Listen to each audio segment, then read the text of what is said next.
Welcome to Firearms of America. Today I'm out here at Shooters in Fort Myers, Florida, about to do the review of another Springfield. Yes, haven't had Springfields on this channel for a while, so I'm excited. And this is their brand new, yes, Springfield XDM Elite. And I spent a good 5 minutes trying to find specifically what kind of XDM Elite this is, but it really does not say anywhere. And they have a whole lot of different versions. This is their compact OSP optics something pistol.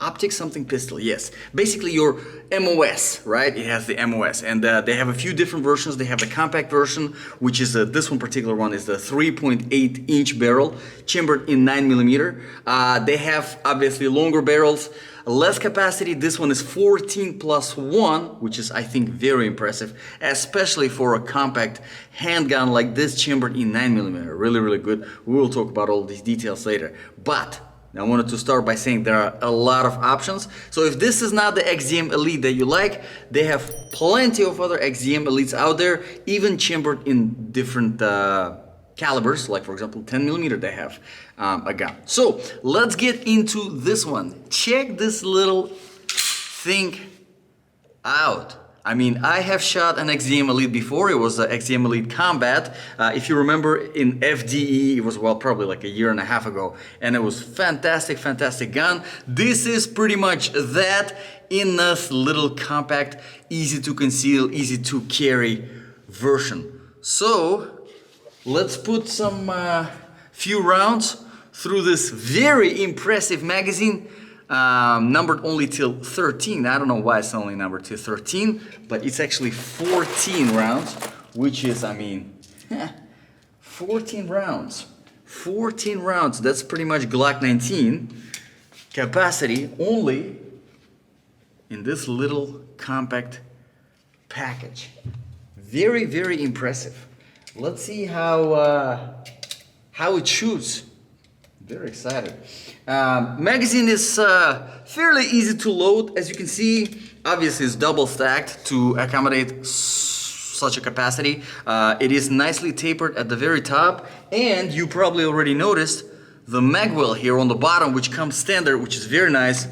So replacing the magazine, I mean, it's freaking the easiest thing that you can probably possibly do in your life is to replace the magazine on this little thing. So as you can see, the targets today over here, nice and fresh.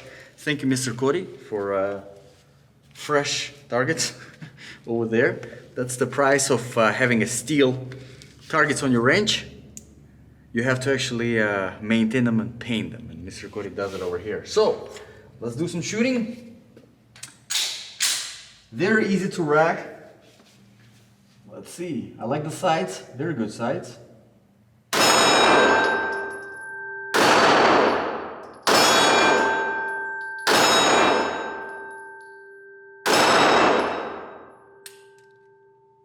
Didn't lag back on the last round, but this is a brand new gun, so I'm gonna put a couple more rounds, few more rounds, not a couple, just to see if it lags back on the last round.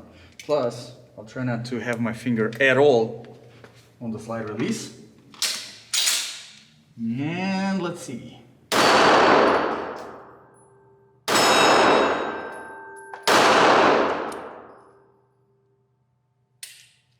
And didn't lag back on the last round, but we'll do some testing further and we'll see. We'll see what's going on. Like I said, might be because it is brand new. So let's start from the very beginning. Now, if you're familiar with the XDM series from Springfield, you know this is their typical grip. Very nice grip, very ergonomic, and even for a compact, well, my hands are pretty small, so they do fit pretty good on this grip. But for bigger hands, keep in mind it might be a little bit on the shorter side. But overall I do like it. With the magwell, of course, it gives you a little bit of that pinky support. There is decent amount of aggression, even though you don't really need that much of aggression here, because there is really not much recoil, which is honestly kind of surprising. For 3.8-inch barrel, it is pretty good, but then I can kind of tell why because the spring in the guide rod is on the tighter side. It still is fairly simple to rack it, but it is definitely on the tighter side.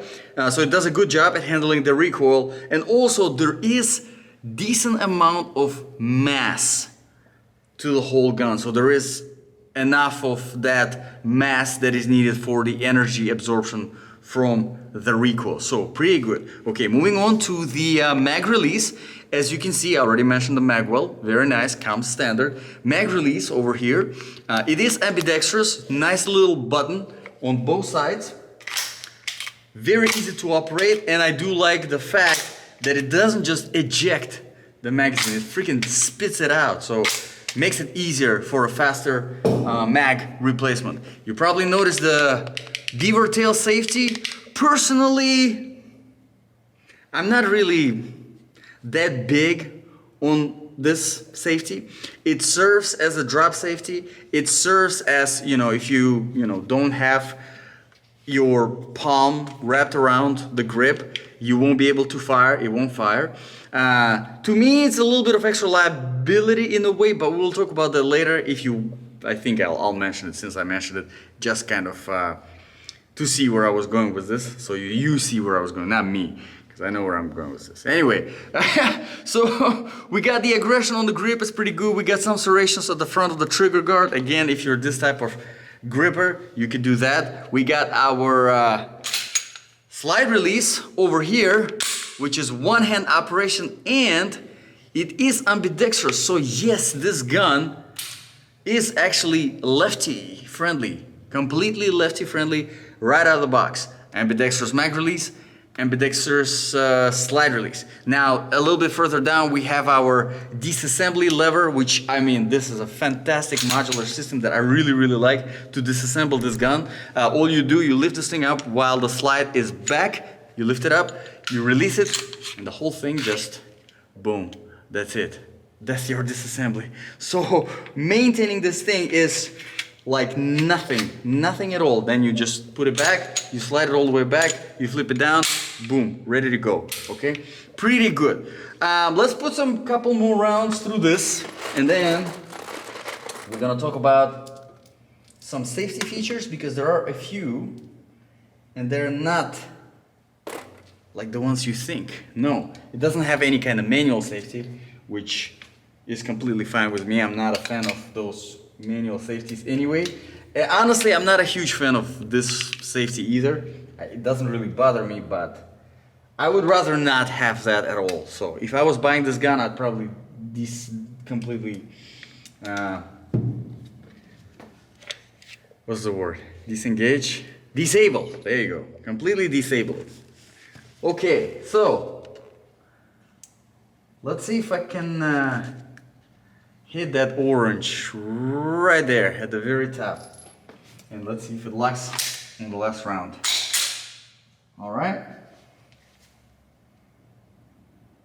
That was way off. What the hell? There we go.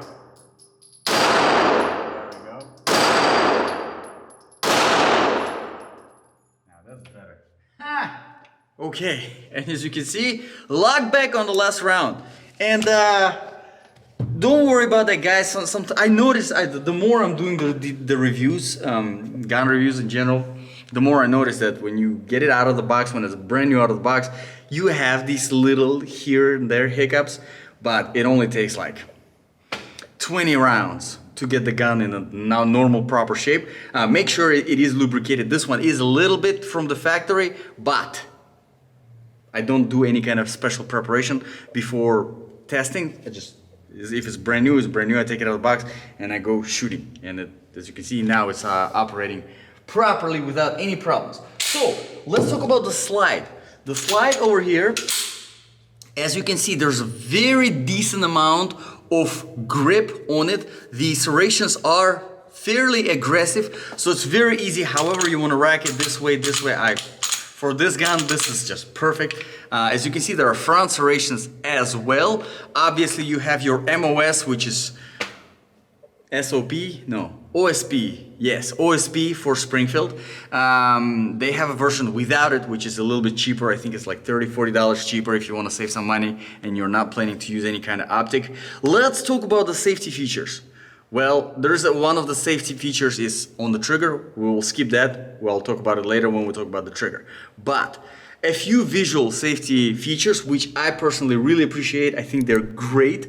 And I like to see more manufacturers implement them. Okay, let's start with the very first one. We have our basically cocked striker indicator, right? Cocked hammer, whatever, however you want to call it, racked gun. There's probably a correct, proper name for it, but you guys know if you watch my reviews, I'm with terminology. When it comes to terminology, I'm freaking terrible. Even if I know it, it's gonna be forgotten. Anyway, so as you can see, right here, right now, it shows that the gun is actually cocked. Check this out, all right? Definitely cocked, and we got nothing in the chamber. And if I press the trigger, boom, it disappears. So that's great. Now, this is not a loaded chamber indicator, this is just a cocked gun indicator. But it also has the loaded chamber indicator, and I'll actually put one round in the chamber just so that you can see. And it's located up here on the very top. If my camera decides to focus one of these days, or at least maybe this week sometime. Okay, there we go. So this is it right here. As you can see, it's nice and flat, but if I rack it, come on, camera. There you go. And as you can see, it's now up. So pretty good. Pretty good overall whenever it comes to the safety. So you have safety, the beaver tail safety, you have the safe action trigger, which we'll talk about later, and of course these two visual safety features. I think it's pretty good. Okay, let's put a couple more rounds through this thing, and then we're gonna talk about the trigger. Trigger and the sights. Your two very important parts of the gun, just like literally everything else. Well, except maybe the beaver tail safety in this particular gun. So whenever it comes to the beaver tail safety, the reason why I'm not a fan of it, again, it's really personal opinion. It's a debatable topic, which is fine if you guys want to start a debate. Whatever. I like to read through those sometimes. But here's the thing, right? Whenever it comes to, nobody from Oregon is supposed to be calling me right now. So whenever it comes to proper grip, right? What you want to do is you want to make sure that you have this part of your palm, right? All the way up to the beaver tail, all the way up to the beaver tail, which means that it kind of leaves this softer part of your palm sitting on this beaver tail. It's very rare, but it did happen to me. I think it was on the 1911, because as you know, 1911s, this is their thing, the beaver tail safety. Whenever you have your palm, the soft part on this doesn't press all the way, and you're not able, nothing in the chamber. So if you don't have it pressed, you won't be able to press the trigger. So you see, right now I'm touching it, but it's still, oh, there you go. So you have to make sure that you are kind of all the way in and actually squeezing, which is what you have to do regardless if you're shooting. But in a combat situation, in a tactical situation, in a situation that is where the gun really matters, all right? This is one little extra thing that you have to make sure that you are, okay, spot on before you press the trigger, basically, all right? That's really the only argument that I have against it. Not a big deal, debatable, maybe even better than not having it. But to me, I prefer not to have it. So, let's see if I can do the bullseye on the yellow, because why not?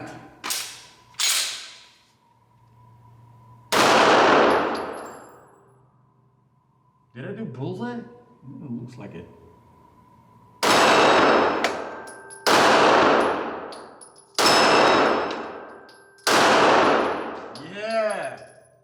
Man, it's so easy to be accurate with this gun. I really like the sights. Okay, so let's get into the sights.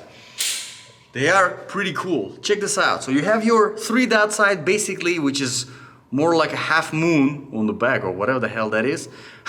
But I have to say it's actually better than on the Glock. The standard Glock sight, way better. I like the half moon better than this freaking square. It's pretty good. You don't really pay that much attention to that half moon. Pay more attention to the posts lining up. That's the most important part. But at the same time, if you are in a tactical situation and you need to quickly acquire the target, this is very helpful, especially the red fiber optic front sight, which, as you can see, if my camera decides one day to focus, I don't know what happened. It used to focus much quicker than this. Not anymore. Yeah, so front sight is a fiber optic, and I do like the contrast between the two. Overall, very good sights in my opinion, and like I said, this is their OSP version, so if you want to have a red dot on it, you can. I'm not a huge fan of red dots. In fact, they actually do have the XDM Elite version that already comes with the red dot, in case if you want to buy basically a full package. Okay, so let's talk about the trigger now. This is really the only thing that's left in this review to talk about. The trigger is very good. Like I said, there is this safe action system over here, kind of like on a Glock. I'm sure it's called something different for Springfield, but really all it is gives you a little bit of kind of a psychological feel that your finger's on the trigger, even though it's not, but it's more of a drop safety. Okay, so here's our trigger. So after we're done with the pre-trigger, right, we have about, let's see, like maybe 2.5, 3 millimeters of very familiar safe travel, right? Here it is. And then we have, so 1, 2, probably another 1.5 millimeters, 2 millimeters, and then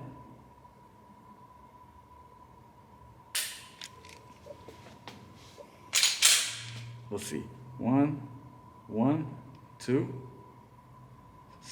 Okay, so there is a tiny little bit of 3 there. It's very vague. 1, 2. You see that? That. Okay. Could be better. That third one, in my opinion, unnecessary. Completely. Completely unnecessary, and it might confuse you. Is it easy to adjust to it? Yes. Is it a good trigger? Yes. Completely fine trigger. Really nothing wrong with it. But that little third after travel, let's see, 1, 2, and then as you can see, a little bit movement, a little bit of drag before it actually breaks. Not a fan of that. Could have been better. Okay, so let's do some last 5 rounds, and then maybe we can come up with a conclusion for this gun. Actually, you know what? While I'm doing some shooting, I'll come up with a conclusion. It's a good gun. It's a really good gun. For a concealed carry, I mean, this small of a gun, you can put it. It's so easy to conceal. I mean, there's absolutely no problems. It's a little bit on the thicker side, obviously, because you have your double stack magazine. But with a double stack magazine, you have 14 rounds. And 14 rounds for concealed carry is excellent. It's really, really good. Competition. Okay, what would be the competition? With that much capacity, Glock 19 would be the competition with a 15 capacity magazine. You have a few options from Ruger, same along those lines. I think Ruger American, they have a few options in a compact with similar capacity. Smith & Wesson, I'm gonna do a few reviews. Actually, I have one of these. That's their newer M&P 9 Shield, which are pretty good as well, but I believe they're only 13+1, not 14+1. I'll have to double check that. Very close, and it actually is slimmer, as you can see. A little bit extended, but slimmer. And of course, you have also your Glock 48 with some Shield, I think called Shield magazines. That's aftermarket magazine that you're getting, but it is double stacked in a single stack Glock 48. If you don't know, check it out. Pretty cool. So let's finish up these 5 rounds, and we will do the conclusion. because this was just a pre-conclusion.